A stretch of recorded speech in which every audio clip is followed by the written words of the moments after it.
Hello friends, I'm Texe. It's great to be with you again here from Power of Prophecy. Today we're going to be looking at what I think is one of the most important issues of our day. Recently we did a video that's available here at the ministry entitled Thunder Over Zion.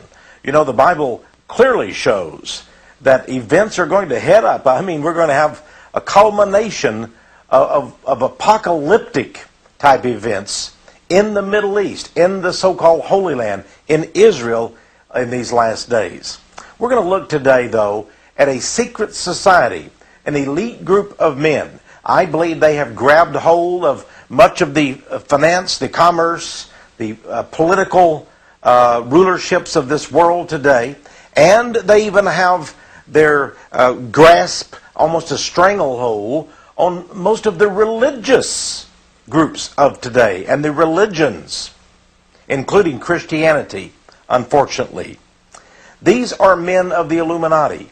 They are Jewish because there's no doubt the Bible talks about Jerusalem.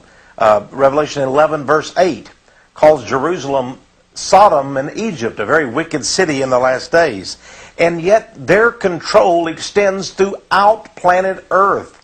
They have been using the United States as their proxy, because for many years they have sought to gain control of the United States, because even today this is what is called the last great superpower on earth. To get their way, they must control the United States. With the United States, then the United Nations and all of the rest of the nations of the world, including, of course, the European community, will come under their sway. Now, the Bible, as I said, the Holy Bible, has the answers that we need to truly understand the plot and agenda of these men. But listen to what it says in Zechariah in terms of prophecy. God himself said these words. He says, "Behold, I will make Jerusalem a cup of trembling unto all the people." Trouble. And there never seems to be an end to the trouble in Israel, the trouble among the Jews. Then Isaiah 59 verse 8 talks, I believe, of the Illuminati, the Jewish Illuminati. It says, "The way of peace they know not, and there is no judgment in their goings. They have made them crooked paths. Whosoever goeth therein shall not know peace." The Bible says, when they shall say, "Peace, peace," then shall sudden destruction come upon them, and they shall not escape. The Apostle Paul wrote about that. A lot of people ask me, "Texe, is there proof that there exists this secret elite, this Masonic influence in the world today?" I'm convinced there is, and they themselves admit this in many of their most august writings. For example, Manly P. Hall, who was called by the Scottish Rite, that is the largest distribution magazine in the Freemasonry world. Manly P. Hall died a few years ago, but he wrote many books, and he was called in the Scottish Rite Journal, was called the greatest Masonic scholar of the 20th century. Let me tell you what he wrote in one of his books. He talked about the Hegelian dialectic process, which is he called the universal motion. And basically he talked about the fact that the whole world is being psychically driven to its destiny. But listen what he says about the elite, the Illuminati, the high-level Masons, even beyond, you might say, the 33rd degree.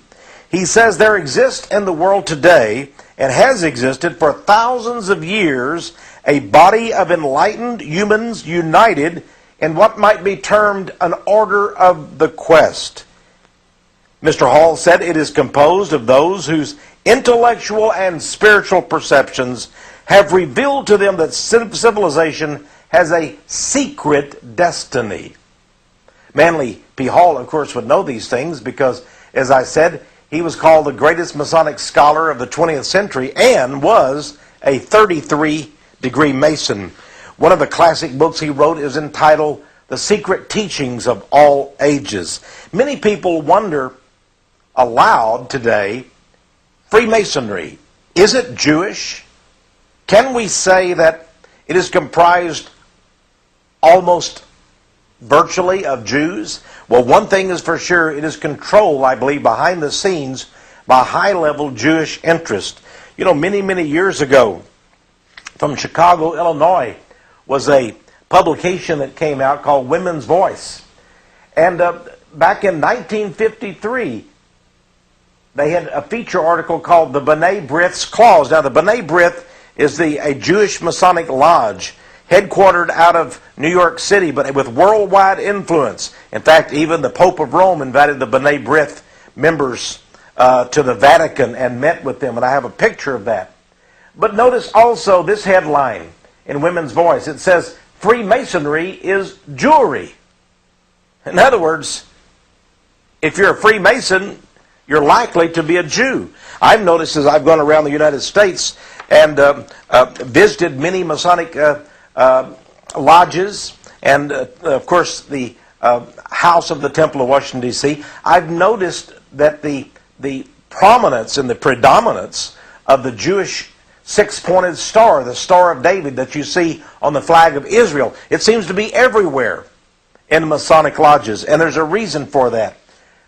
Here's an article from the CDL report some years ago. It said, Freemasonry is Jewish, say the Jews. So we're not talking about, defaming or slandering Jews. They say that this is true. In the book Anti-Semitism by Bernard Lazare, he says there were Kabbalistic Jews around the cradle of Freemasonry, as certain rites still in existence prove conclusively. They were at the very cradle, at the origins, at the beginning of Freemasonry.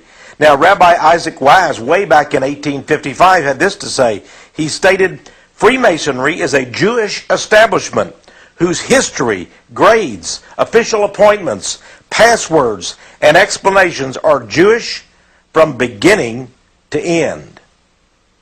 Brother, so-called Masonic brother Rudolf Klein of the Grand Lodge of Saxony in Germany was asked about the Jewish rituals that are conducted in Masonic lodges. And he said, Jewish ritual is customary and valid in all Freemasonic lodges of the world. In the Jewish Tribune newspaper, way back in 1927 in the United States, we read, Freemasonry is based on Judaism. Eliminate the teachings of Judaism from the Masonic ritual, and what is left? In a French publication in 1928 called Le Symbolisme, it says the important duty of a Freemason must be to glorify the Jewish race. So over and over again we see that Judaism is Freemasonry. And this is very fascinating, is it not?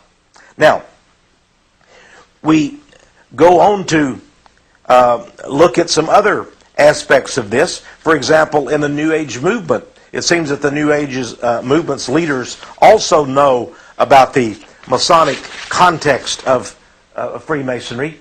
This is an excerpt from the book The Rays and the Initiations by Alice Bailey. Now, she's the founder of Lucis Trust, which is a combination name, by the way, of Lucifer and Isis. Lucis Trust.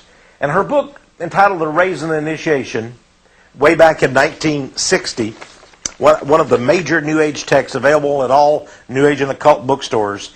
She on page 418, she states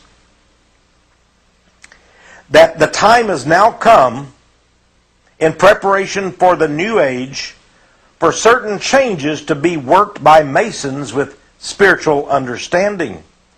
She mentions the present Jewish color of Freemasonry.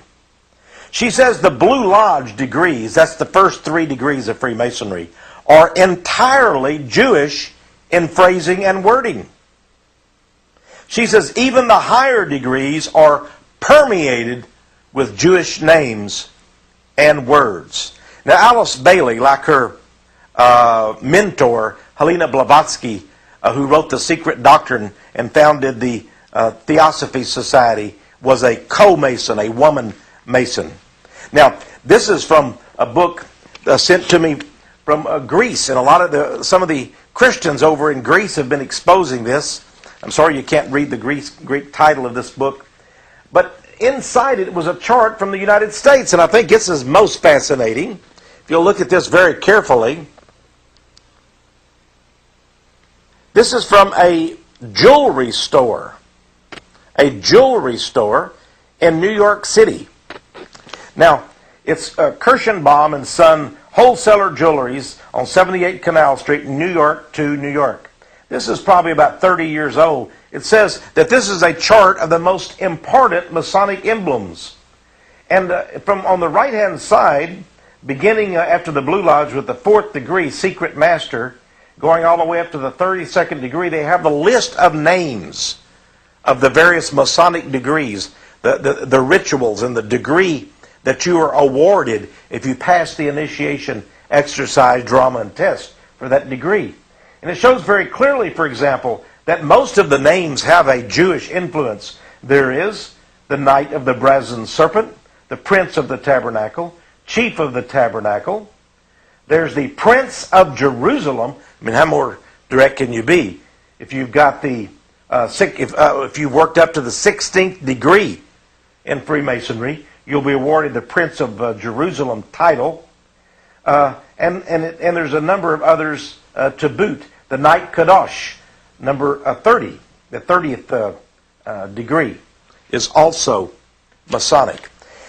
Some years ago, as I began to look at Freemasonry and its relationship to Israel, in fact, the control of Israel by Masons, let me repeat that. Today, Israel, the nation of Israel, and the higher level Jewish positions in banking, finance, the media, the corporate world in the United States and Europe, and let me go on and include South America, Asia, and other continents in that as well. The higher level positions are all held by Masons, Freemasons. So the Masonic Lodge and Judaism or Jewry are deeply connected. Now, in a magazine called Inside Israel, the August 1996 edition, now this is an Israeli source, a Jewish source,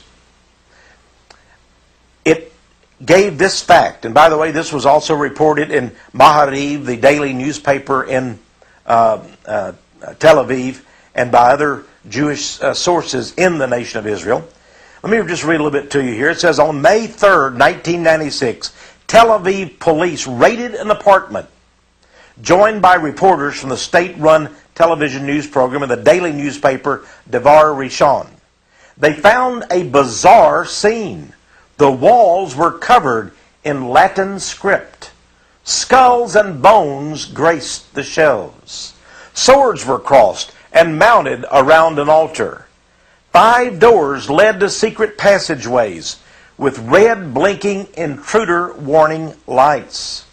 The news report the next day announced, quote, the apartments were used for ceremonies by the Freemasons, an organization whose membership, now we're talking about Israeli membership, Jewish membership, whose membership boasts cabinet ministers and high-ranking army officers. Fascinating. Goes on to say that in spring of 1994, 2 other Israeli publications, Yediat Aronot and the Shishi, published long articles about Freemasonry in Israeli society. Both newspaper reports agreed that Prime Minister, that is the late Prime Minister, Yitzhak Rabin, had been a Mason since the 1960s, and that in 1976, Rabin presided over a large Masonic convention in Jerusalem. Benjamin Netanyahu, the Prime Minister, was also said to be a Mason. He was recruited when he was Israel's ambassador to the United Nations in New York City in the 1980s. Both newspapers observed that King Hussein, now he's a Muslim, isn't he? Yes, he is. He's an Arab. But King Hussein of Jordan had been a high-ranking and proud Mason who often traveled to London, England, to participate in secret Masonic ceremonies. Quite fascinating, isn't it? And he goes on to talk about the Masons. Here's a book sent to me by Barry Kamish called Traitors and Carpetbaggers in the Promised Land, a journal of Israel's betrayal. Mr. Kamish is a very fascinating writer. He talks in here about the Kissinger connection, the CFR connection, the Clinton connection, the Vatican connection, the Mormon connection, the Rabin assassination connection, and there is a chapter in here about the Masons who appear to be in control of the nation of Israel. Then we go on a little further to document the influence of Freemasonry in Israel. In October 1993, in the La Repubblica, that's an Italian newspaper, one of the most respected daily newspapers in Italy, La Repubblica, October 1993, was an article entitled Israel, the Pact Between Politicians and Masons. Fascinating, isn't it? It reported on a gala 40th anniversary celebration in Jerusalem of the founding of the Great Lodge of the State of Israel of ancient and accepted Freemasons. It says the ceremony was attended by the mayor of Jerusalem, Teddy Kollek, as well as the chief rabbi, Israel Meir Lau. The chief rabbi of Israel, Meir Lau. Now, here's what the mayor of Jerusalem now, told the gathering of Masons. He said, quote, "You do a great honor to Jerusalem. This is natural," said Mayor Kollek, "considering that King Solomon was the great builder of the temple, which is at the roots of the Masonic idea, and that his workmen were the first Masons." Well, the rabbi now, for his own part, when he got up to speak to this big gala meeting of Masons, Jews came from all over the world to it, Rabbi Lau, now remember he's the chief Jewish rabbi for the whole nation of Israel, he stated this, he said, quote, "The principles of Freemasonry are all contained in the book of books of the Jewish people." It was noted that there were 4,000 Israeli Freemasons, and they were divided into 76 different lodges. I went on the internet and researched this subject. I found, for example, that there is even in Jerusalem a Grand Lodge of Jerusalem. Now, this is also fascinating because I went back and I did a lot of research into all of my Masonic references. Here, for example, is volume 2 of the Encyclopedia of Freemasonry. Notice on the spine here, it's by Albert Mikey, 33rd degree, and Charles McClanahan, 33rd degree. Okay? Now, in this tremendous resource, and I can't even tell you how many pages it is, but it goes to about 1,000 pages, and notice it's got gold, gilt edging around it. But I found some very interesting information. For example, on page 753, there is a very interesting illustration, piece of artwork of the Masonic Lodge of Jerusalem. They use the name Palestine because, of course, before Israel was founded in the 1947-48 era by the United Nations, that area of the world, Israel, was called, in fact, Palestine. And now today, of course, Palestine, we think of the Palestinian region that's controlled by Yasser Arafat and the PLO. But in fact, that was called Palestine. And this particular piece of art says, this is called the Foundation of the Royal Order of the Freemasons in Palestine. And it's dated AM 4037. Now, AM 4037, you see, the Masons have a different, they refuse to accept the chronological system that goes all the way, the AD that we use, because AD means Anno Domini, or after Christ. So they use their own system, the year of light. This means that this picture of this lodge of the Freemasons in the country of Palestine can be dated back 1,700 years. 1,700 years. Now, we're going to reveal a few secrets to you here about the Masons and the Jews. I'm going to show you a couple pictures of Jewish Masons who set tremendous, well, let's just say they set records for bloodshed and bloodthirstiness. Here is a gentleman, for example. I hesitate to call him a gentleman. His name, Karl Marx. Karl Marx. He's called the father of communism, of course. Lenin, Trotsky, Stalin, and the others took his ideas and, you might say, ran with them. Now notice as you look again at the body of Karl Marx, notice that his hand inside his jacket in a very strange position. Of course, that is a Masonic hand sign. That is a Masonic hand sign. He then was a Mason. And by the way, my research shows that he also was a high priest of the Church of Satan. Not the one founded by Anton LaVey in 1966 in California, but the long-standing Church of Satan. He was indeed a satanic priest. He was with a group called the League of Just Men, and he worked very close with a Jewish Zionist. He believed in a new world order for Zionism. He was a Jew. But of course, he was also a Jew, interestingly enough, who hated God. Now, we also have a picture of another, let's just call him, let me clear my throat when I call him that, another gentleman. Here is Vladimir Lenin. Lenin was also, it is now admitted, after the fall of the USSR and the breakup of all their republics under Mikhail Gorbachev, more recently and Boris Yeltsin, it's now admitted that this man, Vladimir Lenin, who founded communism within the USSR, he, Trotsky, Stalin, and others, that he was indeed a Jew. And he was married to a Jew, Miss Krupskaya.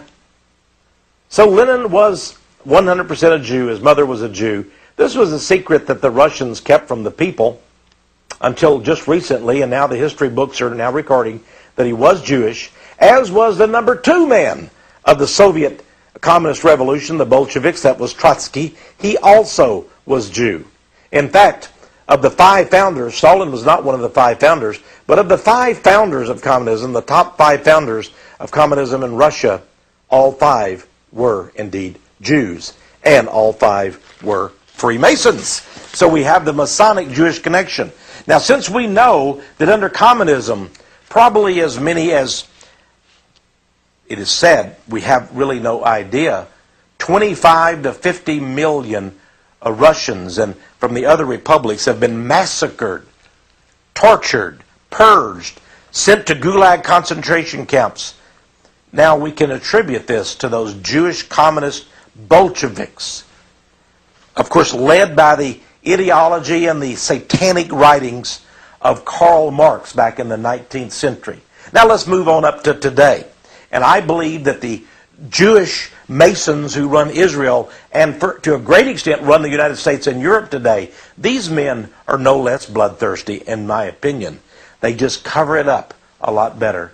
You know, I received a newspaper called the Jerusalem Post, and I'd like to show you, if I could, an article. In fact, I've made a copy of it so it'd be a little bit easier to show here on television. This is an advertisement in the Jerusalem Post newspaper of November 1994. Let me try to hold that a little straight here for you. Notice this, the sign at the top is the Grand Lodge of the State of Israel logo. This ad says, the Grand Lodge of the State of Israel of ancient, free, and accepted Masons.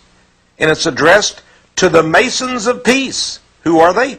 Well, the Honorable Yitzhak Rabin, Prime Minister of Israel, His Majesty King Hussein of Jordan, and the Honorable Bill Clinton of the United States. It says, with warm fraternal congratulations on the signing of the peace agreement between Israel and Jordan. And it's signed by Ephraim Fuchs, President of the Israel Order of Masons.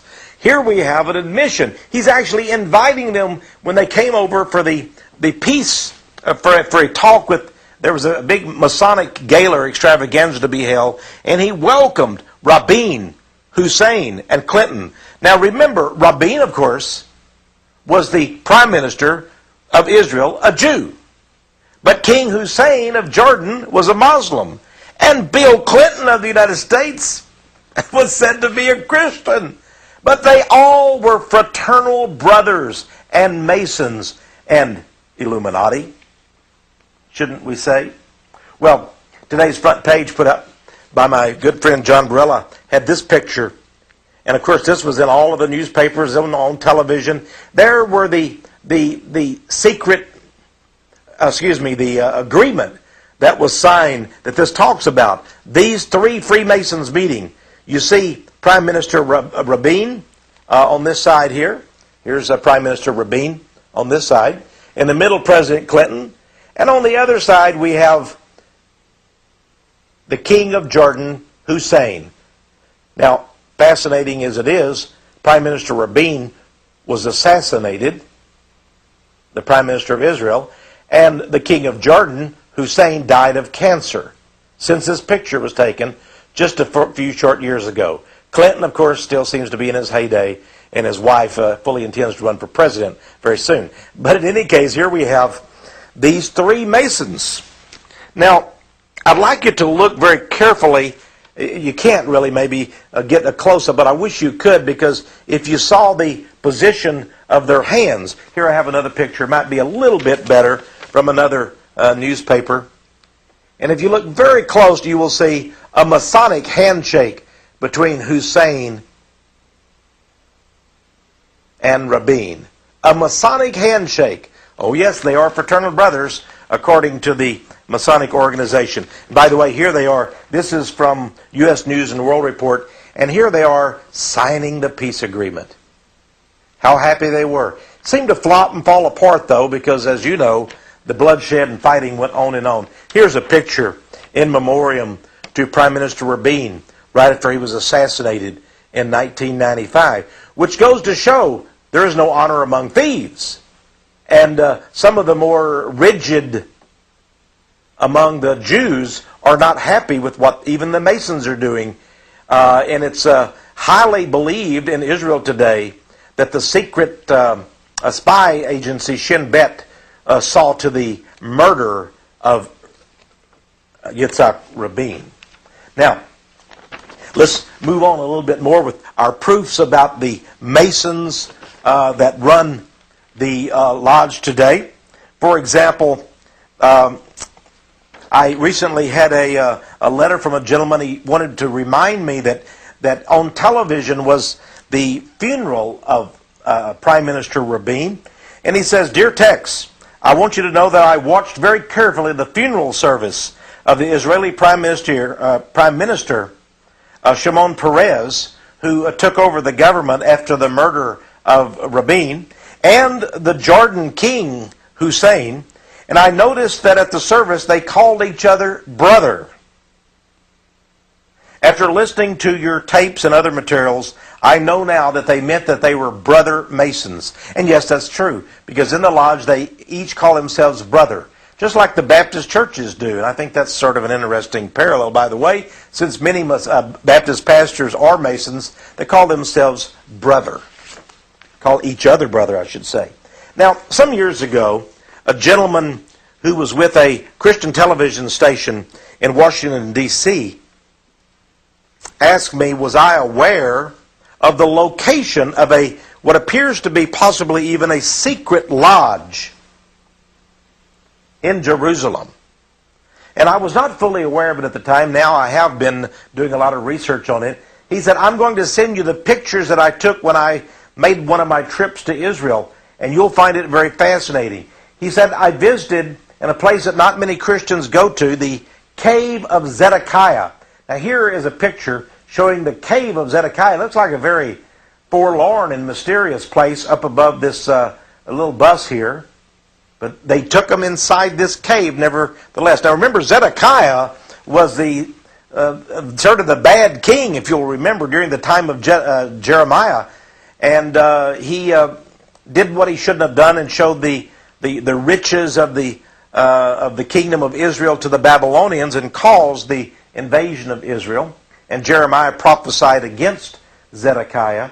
So it would be appropriate if inside this cave, and by the way, here is the entrance to the cave. And let me give you a little closer shot of the entrance of the cave. Okay? You can actually visit this place now, although they will not let you into the Masonic lodge. Way deep inside the tunnels of this place, there is a Masonic lodge. They won't let you in that, of course. But they went inside this, and they didn't realize what they were going to find. By the way, here is some of the wording of what you will find inscribed there. They'll tell you all about Zedekiah's cave and so forth. Here's my friend, by the way, inside one of the tunnels, who went in and was able to make this interesting discovery. Here, by the way, is another scene inside the tunnels. You can see they're quite vast and still really quite rough and primitive inside. But deep, deep within, they began to get narrower and narrower, and then finally they came to a door. And this door was locked, and it was padlocked. And my friend asked the guide, what is that inside there in that room? It was a huge room or cavern inside. And he said, that is the Freemasons' Hall. And once a month, he said, the Grand Lodge meets there. These Masons meet under the earth, deep down in Zedekiah's cave. And then he looked and he found this, the amazing thing. He found this plaque on the wall, evidently in Hebrew and English, that told a little bit about the Freemasons' Hall. The Masons, the Masonic Lodge, actually meets deep under the earth in the cave of Zedekiah. Well, how appropriate for Freemasons. Here's an article that came out of, I got this out of the book Secret Societies and Psychological Warfare by Michael Hoffman. I want to give him credit, pages 50 and 51. This article out of the Canadian Jewish newspaper back in 1990, page 29. Picture of a Mason. You can see all of his regalia, his apron and so forth, and the sash and so forth. It says, Cohen, Samuel H. Cohen, is named to the Grand Lodge. And this article says, Samuel Cohen, a native Torontonian from Toronto, an active community leader, recently became the third Mason in the organization's history to become the Canadian representative to the Grand Lodge of the State of Israel. And he says the lineage of modern Masons can be traced back to the stone masons and builders of the Middle Ages. Very interesting. It says more than 200 Masons from the Grand Lodges, the lodges in Ontario and in other places in Canada, attended a reception in Cohen's honor. It says 2 of the lodges in Ontario, the Mount Sinai Lodge and the Palestine Lodge, are predominantly Jewish. In other words, they're almost all made of Jews, the Masons in those 2 lodges there in Ontario, Canada. They went to a reception for Mr. Cohen. So the Grand Lodge of Jerusalem of Israel actually has representatives from all nations of the world. And this was the Canadian representative. Let's look at some of these Masons in the Middle East area then who have affected world history. Here is the king of Jordan, King Hussein. He died recently of cancer. Here's a picture, I'm sure, sorry it's not too clear, of Shimon Peres, who is a Mason. And he is right here, Shimon Peres. And on the other side, entirely, is King Hussein. Now, in the middle is King Hussein's son, the crown prince, Hassan. And recently, when the king died, the crown prince took over. Hey, if you want to need another Mason, I saw him on a TV program actually admit he was a Mason. And remember the Israeli publication that said this man, Benjamin Netanyahu, former prime minister, still one of the most powerful politicians in Israel, and he comes to the United States, speaks perfect English. He has a graduate master's degree, that is, from MIT University in Massachusetts. Here he is sitting in a outdoor restaurant in, I believe it's Tel Aviv, I know it's in Israel, with his wife, and his bodyguards are all around him. He has admitted that he is in fact a Mason. Here's another picture from one of the American news magazines, I believe it's Newsweek, of Mr. Netanyahu. And then here's a picture in a Jewish publication called the Jerusalem Post of Netanyahu. And there he is with one of the Jewish rabbis who is a member of the Knesset, the Shas party, one of the very orthodox Jewish parties in the Israeli parliament. Here's some more pictures for you. Here is the secretary under President Clinton, our secretary. Here's right here, our Secretary of Agriculture. And the caption says, the Agriculture Minister of Israel, Raphael Atan, is seen with the U.S. Secretary of Agriculture, Dan Glickman. Let's get a little close-up of that again. Dan Glickman, who's the Secretary of Agriculture under Clinton, meeting with his counterpart, Mr. Atan. Now, Mr. Atan is a 33rd degree Mason, and as my book, Days of Hunger, Days of Chaos proved, Glickman also is a 33rd degree Mason. And by the way, look at the handshake. Yes, it is. It's a Masonic handshake. Oh, they have their secret ways of communicating, do they not? Here's another picture, very interesting. This is King Abdullah II. He has taken over now the kingdom of Jordan. King Abdullah II, they call him. Remember I showed you the picture of the crown prince? His father, King Hussein, died. Now it's King Abdullah II. And he's giving a nice little Masonic handshake to the former Prime Minister of Israel, Ehud Barak. Ehud Barak. Well, who would ever thought the king of Jordan, a Muslim, would be so Masonically connected with the Prime Minister, former Prime Minister of Israel. Now we have another set of pictures here. Here are two more Freemasons for you. There is Rabbi Lau, the chief rabbi of Israel, and he's meeting with none other than Mubarak, the president of Egypt. Well, he's a Muslim. And there he's meeting with the chief rabbi. And look at that hand sign of the rabbi. Interesting. Well, we go on more. This is, by the way, that was from the, I want to make sure you understand, that was from the Omega Times newspaper, January 1998. Now we have something interesting. This is the Council on Foreign Relations Journal. This is the actual yearbook that the Council on Foreign Relations in New York City, the most powerful men in the world meet, the Rockefellers and all the others. They meet, including, most of the Bush administration are members of this, including Colin Powell, of course, is a member of the Council on Foreign Relations. Here is Shimon Peres, former Prime Minister, now Foreign Minister of the State of Israel, and he's giving a nice little Masonic handshake to one of the CFR officials. He was the speaker in New York at a meeting of the Council on Foreign Relations. Friends, it gets thicker and thicker, doesn't it? By the way, here is a picture. I can't really see. I don't want to stretch it at all. This is a picture in one of our, the Jerusalem Report of February 12, 2001. We have a picture from some years ago of the President Anwar Sadat, who was assassinated. There he is here, of Egypt. He was assassinated. He's shaking hands with Ariel Sharon, who was the defense minister of Israel at the time. And right between them is the Prime Minister,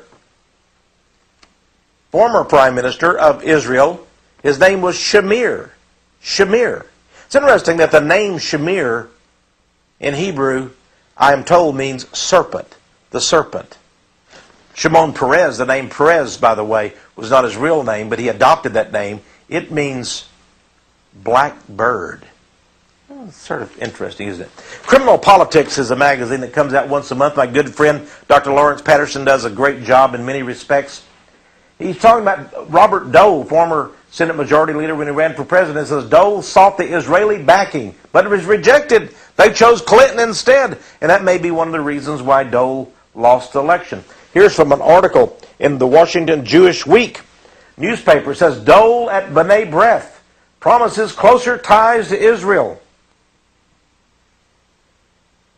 Nevertheless, they said, we're already getting everything we want from Bill Clinton. Why should we change horses in midstream? This is Jerusalem Post, October 31, 1996. Very interesting shot, is it not? This was at the funeral, or excuse me, a memorial service for the slain Prime Minister Yitzhak Rabin. His wife is right below the head there. Notice the U.S. flag, the Israeli flag. And then you see, right over here, you see a gentleman that most of you know his name, Albert Gore, Vice President of the United States. On the other side of Leah Rabin, the widow, is the Rabbi Lau, the same one I showed you with Mubarak. He seems to be everywhere, doesn't he? The chief Jewish rabbi.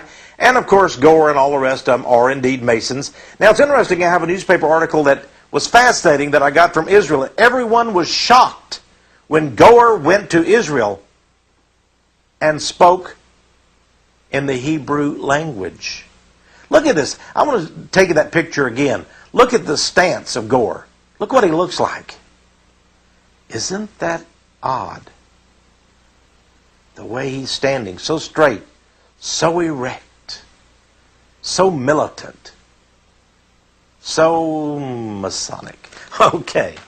By the way, Mr. Gore was funded. His father was was also a senator, Albert Gore Sr., and both of them were funded in their careers by gold mines given to them by the Jewish Masonic Illuminatus Armand Hammer. Way back in American history, of course, we can go back. Here is the $1 bill.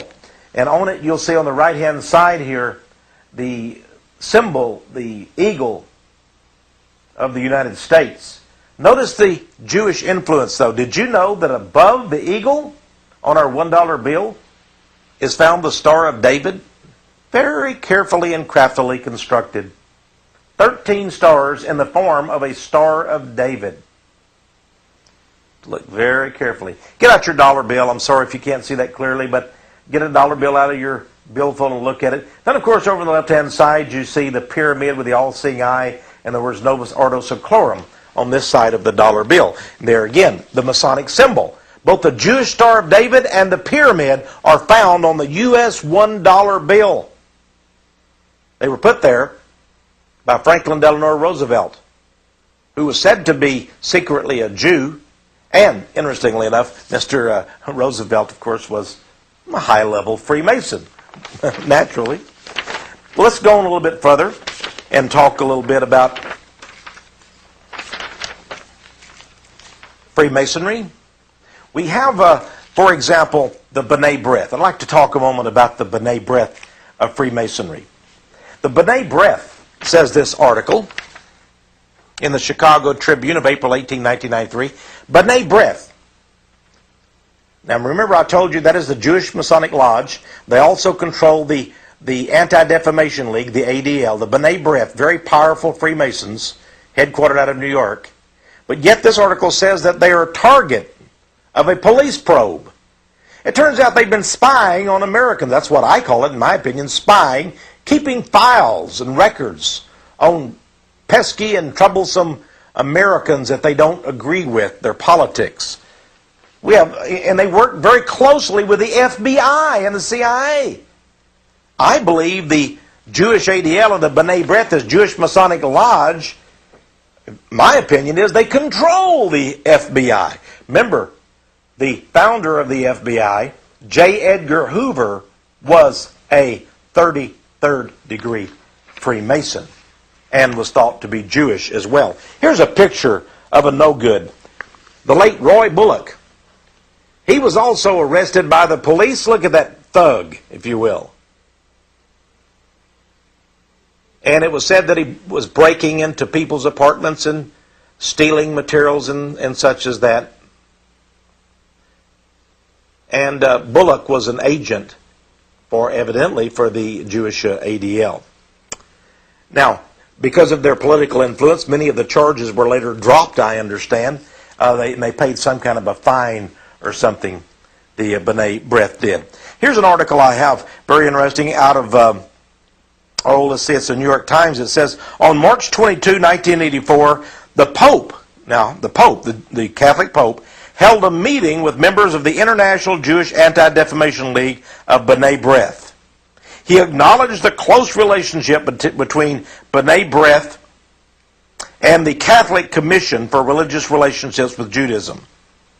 Interesting. And he said there is constant development and strengthening of these relationships. Now, since it's believed by most people that Pope John Paul II is indeed a high-level Freemason, and we can see then why he is connected with Jewish Freemasonry and with the lodge that controls Israel. Now, what is the goal of the Masonic Lodge over Jerusalem? And the Jews, the high-level Masonic Jews who run much of this world, what is their goal? Well, Albert Pike in 1871 wrote a letter to Giuseppe Mazzini. These were the two leading Freemasons throughout the world. Pike is the man who designed and constructed the 33 rituals for today's Scottish Rite Freemasonic order, the largest order in the world. Pike is probably known by the Masons as their greatest hero in history. He was, by the way, a Confederate Civil War general. And Abraham Lincoln evidently had every intent to hang him after the war for his horrible crimes against humanity, but he fled to Canada until after the assassination of Abraham Lincoln. But Pike wrote a letter. Pike wrote a letter to Mazzini, his Italian and European counterpart, and Mason and Illuminist. And he said, our goal is a series of 3 great wars, world wars. 2 will be fought in Europe. The 3rd and final war will be fought over the Middle East. And he said this final war will include a conflict between the 3 primary religions on earth. The Islamic religion, the Christian religion, the Jewish religion. And these 3 religions will battle each other for superiority and will destroy each other in a horrible apocalyptic cataclysm. But we will foment the 3 wars that will bring this about. And then, of course, their plan was that their great leader would come forth, that Lucifer himself would ordain the final leader of international Freemasonry. I believe that's, from all the literature, that's the only conclusion one can come to. And he will go to Jerusalem. It will be his world capital. He will rebuild the great temple, but it'll be a temple like nothing you've ever seen before. They will say, yes, the Jews, the Muslims, the Christians can all worship here. This will be a temple of all religions and no religions. And the Antichrist will represent all of humankind, except true, Bible-believing Jesus Christians. And he will go furiously to destroy every vestige of Christianity that he can. What is the goal then? First, they would have to demolish the current structures that sit atop the Temple Mount in Jerusalem. What sits there? The Golden Dome. The Golden Dome. Mosque of Islam.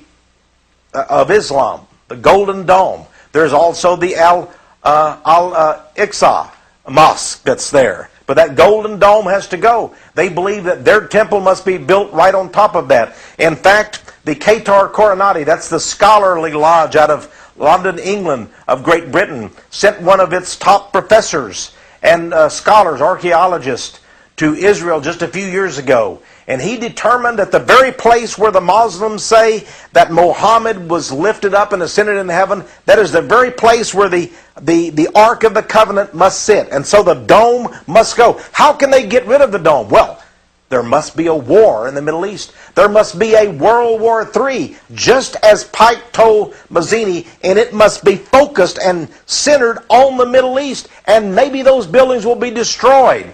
Maybe they'll blame it on Iran or Iraq or some other Muslim Arab leader. They will say the missiles went over there and from the Arab country, Iraq, Iran, and strayed and blew up. They blew up their own temple. The Arabs did it to themselves. I don't know what their pretext will be. Or there may be other ways that they will get rid of this. Now, interestingly enough, in Time magazine several years ago, talked about a tremendous controversy that had erupted over in Israel. It seems that the Jewish rabbi, Lau, the chief rabbi, oh, that name keeps coming up, doesn't it? Here he is visiting tunnels under the Temple Mount. The Jews opened up these tunnels that had not been opened for hundreds of years, centuries, and they began to go in there and visit those tunnels. And the Muslims were outraged because they believe, and here below we see in the bottom of this article, it talks about the situation, the setting up, or where these tunnels are underneath the Temple Mount. You can see, of course, here the Dome of the Rock of the Muslims that sit there now. And the plan, they believed, was to use these tunnels to set explosives that will blow up. So they would foment a World War III or a war with the Arabs. And then just as all the bombs were going off in various cities, maybe in Saudi Arabia, in Jordan, in Lebanon, in Egypt, in Iraq and Iran, at the same time missiles or bombs supposedly could be blamed as the cause for the destruction of the Islamic worship places.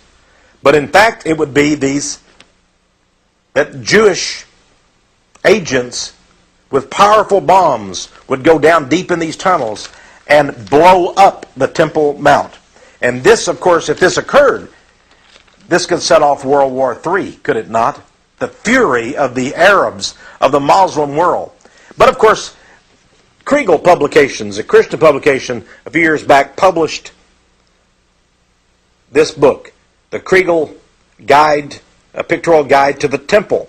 This is Herod's temple. And this is the temple that many believe that the Masons and the Jews want to rebuild. Others talk about building the Temple of Solomon. The Temple of Solomon. Now, I might mention that if the temple is built again, of course that would fulfill 2 Thessalonians chapter 2, where Paul talked about the Antichrist just before the gathering of the saints by Jesus. The Antichrist would go into a rebuilt temple and declare that he was God and above all gods, and his strong delusion would fall on all the people of the world. Here's an article, by the way, from the Houston Sunday Globe talking about the red heifer. The Jews say we must find a red heifer, a cow that is perfect, that is totally red and does not have one white hair, does not have one brown hair. He's got to have beautiful red hair. He's got to be a perfect physically in every way.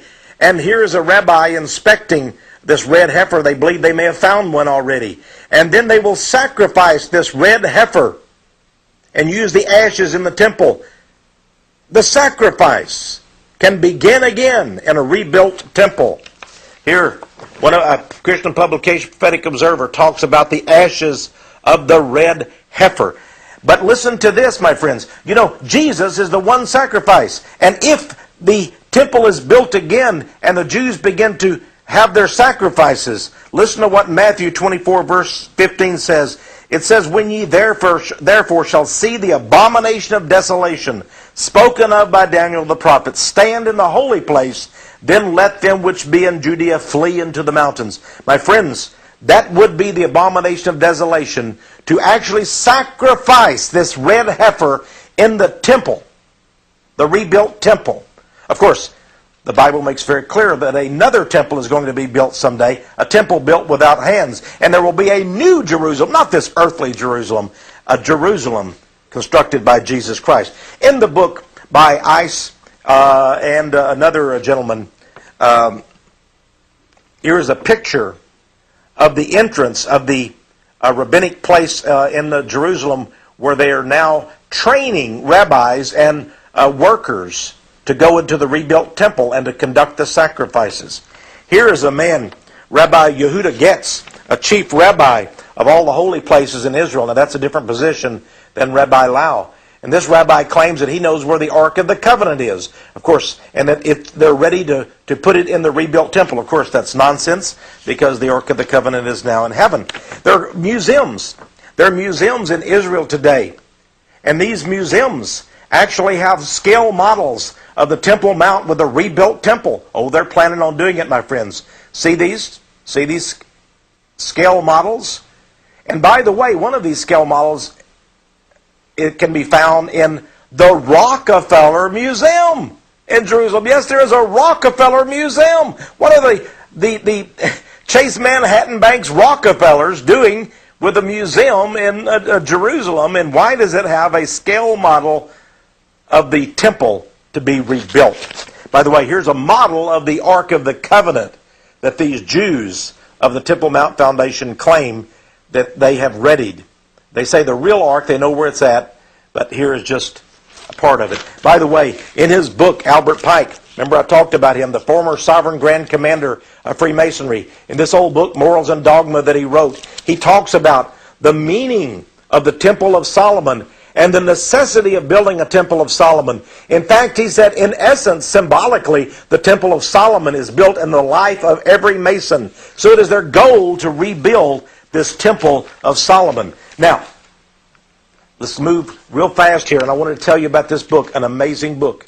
This man, John J. Robinson, wrote this book, The Lost Secrets of Freemasonry. The Masons raved about this book. It was reviewed in their publication, the Scottish Rite Journal. They loved this book.